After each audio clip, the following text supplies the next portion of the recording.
Hey guys, it's wonderful to be able to share the devotional with you this morning. Over the last short while, I've been going through the Gospel of John. And one of the things that has struck me again and again is that John seems to keep recording various instances of Jesus with other people on the Sabbath and how Jesus seeks to redefine actually what the Sabbath should be like. In John chapter 5, we have this amazing story of this man who has been crippled potentially from birth. It says, I think it's 38 years, and he's at the pool of Bethesda. And the thinking was that actually an angel came down and stirred the pool, and the first person to get into this pool, this body of water, would be miraculously healed. And the problem this man had is that because he was disabled, because he was crippled, he wasn't able to get in. And so day after day, he would lay by this pool, desperate for his healing, desperate for somebody to come and help him to get in the pool after the waters had been stirred. And we read that Jesus comes and meets him and asks him this question.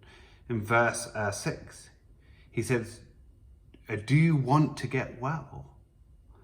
And the guy kind of explains the situations, and Jesus' response is then, well, get up, pick up your mat and walk. And so Jesus meets him in this moment of need. Jesus meets him where he's at. He interrupts his ordinary and heals him.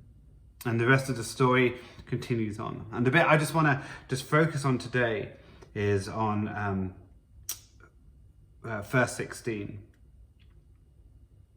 And it says, so because Jesus was doing these things on the Sabbath, the Jewish leaders began to persecute him.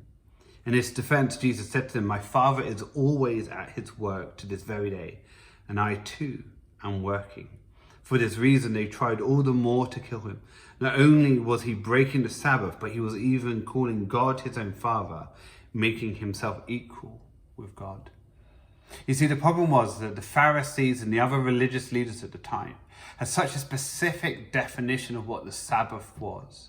And their belief was, when they looked back in their past, when they looked back in history, that when their people had broken their covenantal relationship and had been exiled out into Babylon, it was because they had broken the commandments given by God. And so they kind of reactionary kind of went almost the other end of the pendulum, and they kind of went and tried to kind of keep the law to the absolute kind of nth degree. And no more was this kind of more evident in the sense of the Sabbath. And so they clearly defined how far you could walk, what constituted work. And Jesus comes and he interrupts this way of thinking. And he shows them that no, the Sabbath isn't about a set of arbitrary rules that are designed to restrict humanity. But actually the Sabbath is a gift from God. It's something that God has given human beings to help them in his relationship with him. We are called to work from rest. We're called to work from Sabbath, not Sabbath from work or Sabbath from rest. And I love that in John's gospel, Jesus again and again seeks to redefine what this Sabbath looks like. And he does it in such beautiful practical examples. He does it through healing. He does it through feeding. He does it through journeying with people side by side.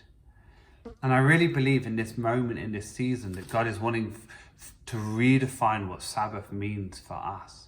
That it's not just not working, it's not just kind of resting, but actually it's allowing God to work within us. It's allowing God to heal us. It's allowing God to meet us in this moment of need. And I think in John chapter 5, there's this beautiful picture of Jesus breaking what looked like, or what were the religious laws, but actually teaching, demonstrating, showing the true meaning of Sabbath, the true meaning of what relationship with God actually looks like. So my challenge for you today is, what does Sabbath really look like for you?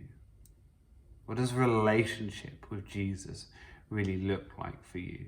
Is it a series of arbitrary rules of you should do this, you shouldn't do that? Or is it this deep personal relationship, this deep personal intimacy and journey of son and father, of friend and leader, of brothers hanging together? Because I truly believe when we understand Sabbath, when we allow God to define what Sabbath is, rather than just imposing a set of rules, then we will find life in this season. God bless.